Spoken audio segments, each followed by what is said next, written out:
Hey everybody, this is Natalie with Treasures of Minnie, and today I'm going to have a crazy video on this art journal page that I made. I don't usually do art journal pages. I've never done a video on one. I've just recently discovered them and I'm really enjoying it. I did not videotape this though, so I'm going to walk you through it as best as I can from photos and a few little video clips that I have that I did do along the way to kind of help myself remember. So this is not going to flow that well, but I still wanted to share it with you guys. So the very first thing that I did, and again, I didn't video it, so I'm just going to have to kind of show you a little bit here, is I covered the back of both of these pieces of journal page. And I want you to know that I skipped an entire page in between my last journal entry and this one. And if you can see this texture that I have on the background here, I used very cheap crepe paper. You find it with tissue paper in any of your stores, like where the cards and the packaging stuff is. And it's really neat. It's really cheap, and I really like it because it gave my entire background this texture. So I used some matte medium and I spread it all over my journal pages, and then I put down that crepe paper, and I even used my heat tool on it a little bit just to kind of help it dry quicker because I was a little impatient. But this is actually what I used to glue it down. And then I came back with this Delusions dye permanent ink cube, and I stamped the entire both sides with this Stampin' Up background stamp and a word stamp that I do not remember where it even was. It was just some cursive script writing. You can kind of see it right here. Most of it was covered up, but you can see some of the details. I think it's kind of neat. You can see right here the polka dots. But yeah, so that's what I did. I also had these from Target for like 2 years now, and I wanted to try to use them. And I kind of had an idea with the cat, and I wasn't really sure how to make it work. So the first thing that I did while that crepe paper piece was drying, I sat down with a piece of regular copy paper and a pencil, and I kind of sketched out the idea of what I was thinking. I knew that I wanted it to be kind of like a front porch scene and the kitty cat looking out the window.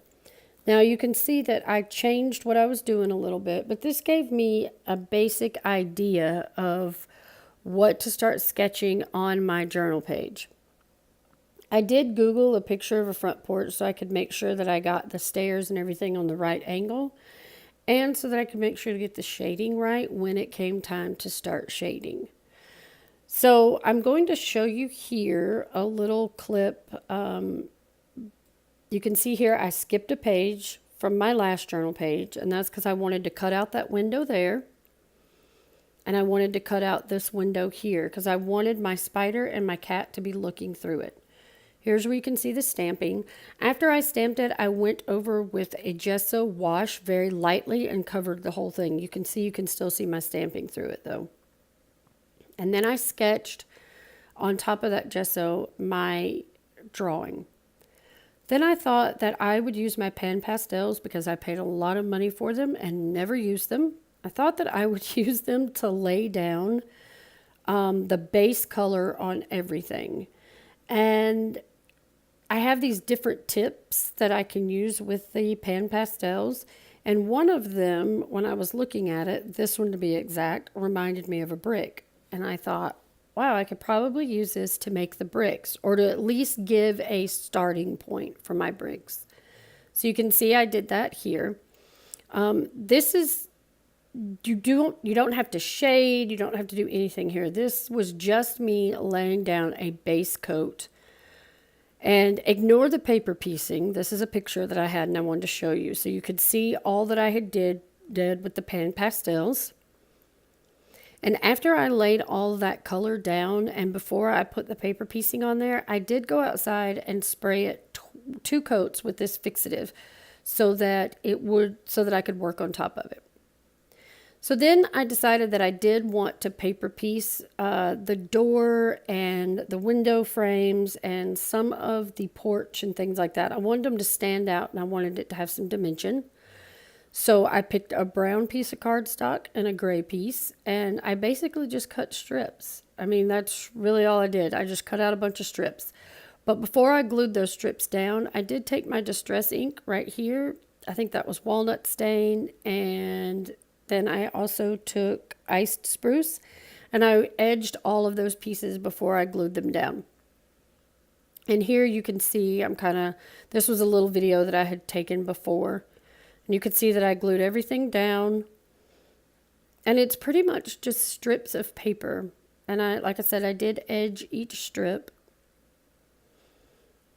And I also paper pieced the door.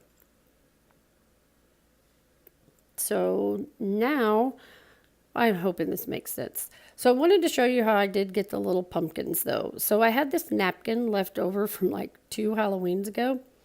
And right now you'll see me, I'm really fiddling with trying to get them apart. If you've ever done the napkin technique, you'll know that there's several layers to a napkin. This particular one was kind of cheaper, so there was only one layer to it for me to peel off, but you need to make sure you get them all off. So when I did finally get it apart, I cut out that entire scene and I glued it to a piece of white copy paper. I did want it thin because I didn't want it to be that thick for my journal.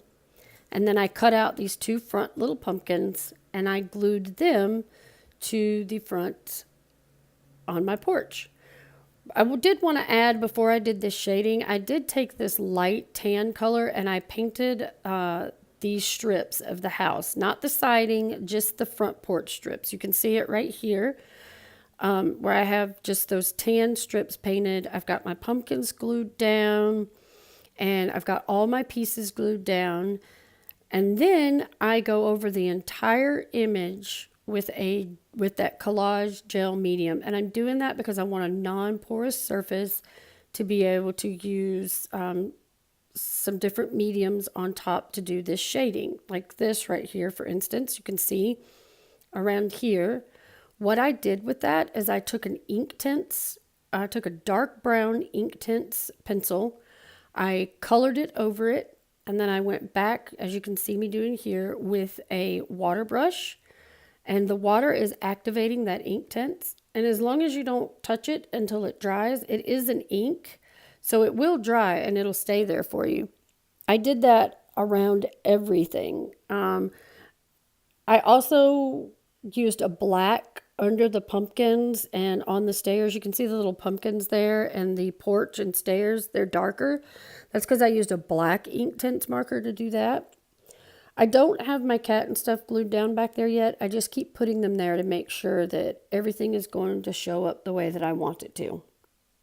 Okay, so because we covered it with that gel medium, I decided to take 2 of my artist pens and the white big brush pen, and I decided to use them to kind of highlight the bricks. You can see here where I did that. I just used the white to make where the cement would be, putting the bricks together, and then I used the other 2 colors just to kind of make them more pronounced. And now I'm going to do the pumpkin. So I already did the one, and now I'm going to show you how I did the other one. Again, because we have put the gel medium over this, it makes our surface non-porous, and that means that with these artist pens, the Faber-Castell, you can do the big brush or the small ones. I happen to have the small ones. You have a few seconds before they dry that you can push them around. But then once they are dry, they're there. So you can go back over them with any kind of medium you want, and they're not going to smudge. So on the bottom, I have the number to the color that I happen to be using at the moment. I also wanted to add that I did not figure this out on my own. I have been watching Vicky's channel. I do not know her last name. I will try to put it in the bottom in the description.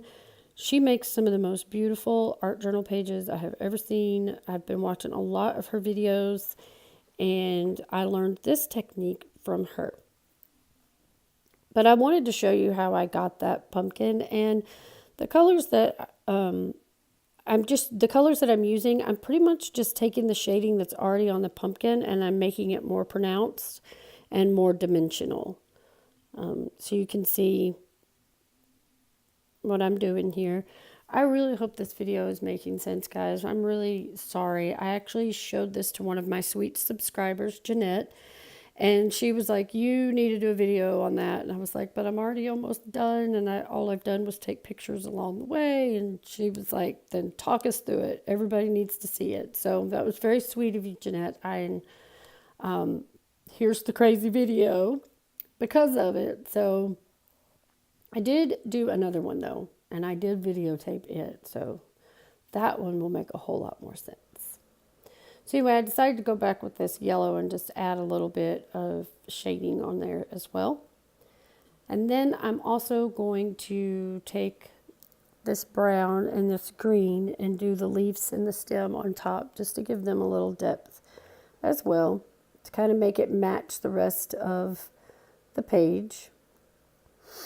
And with the shading all around the rest of my page, I know I didn't cover that a lot, but I basically used ink tints and the artist pens and just smudging and using water to get it to where I wanted it.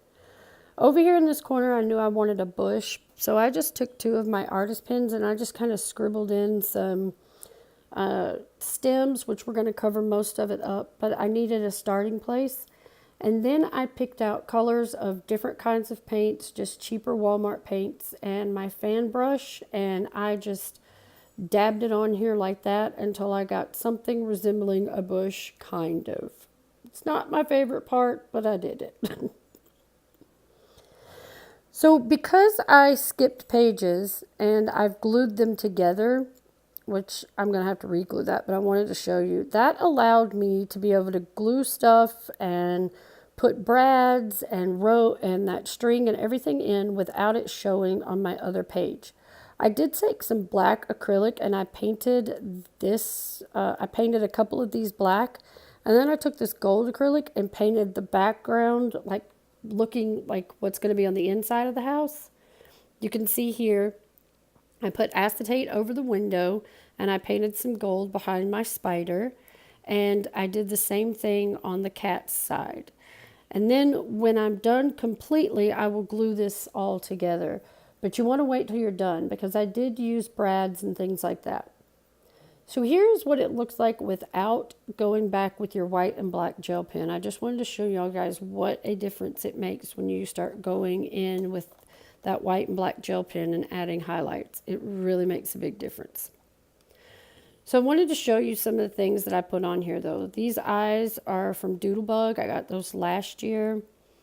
I showed you where I got the spider and stuff from. This is a brad and some washi tape. The bats and the spider I got from Hobby Lobby. We have been using them. These are some tags that I've had forever. I doubt you can even find these. They've been in my stash forever. I thought I would make it look like it's a sign on the side of the house.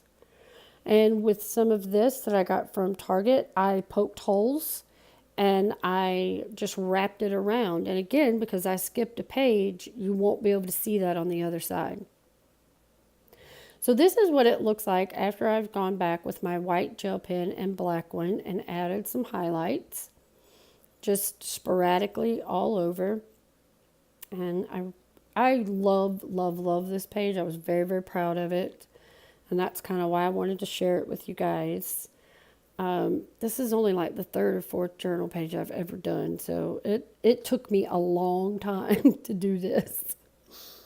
But my very, very last step that I did is I took this black ballpoint pen and I went around every single thing on the page. Just like this, all of it. I've already done it, so that's why I'm not going to do it again. Well, I haven't completed it, but I went around everything. And it just helps give it a little more dimension. So that is it. I hope you guys enjoyed it. I hope that it made sense.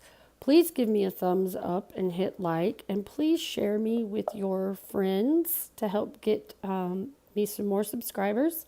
Remember, you can find me on Facebook at Treasures of Mini Craft Corner and share all of your creations with me. This one coming up, I made yesterday, and I did video it, and it will be posted next week. So you will be able to see me do this one step by step. I think it's absolutely gorgeous. I'm even more in love with this one than I am the other one.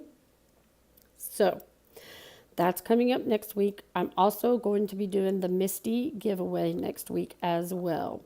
So once again, from my craft room to yours, hugs and loves. See you later. Bye.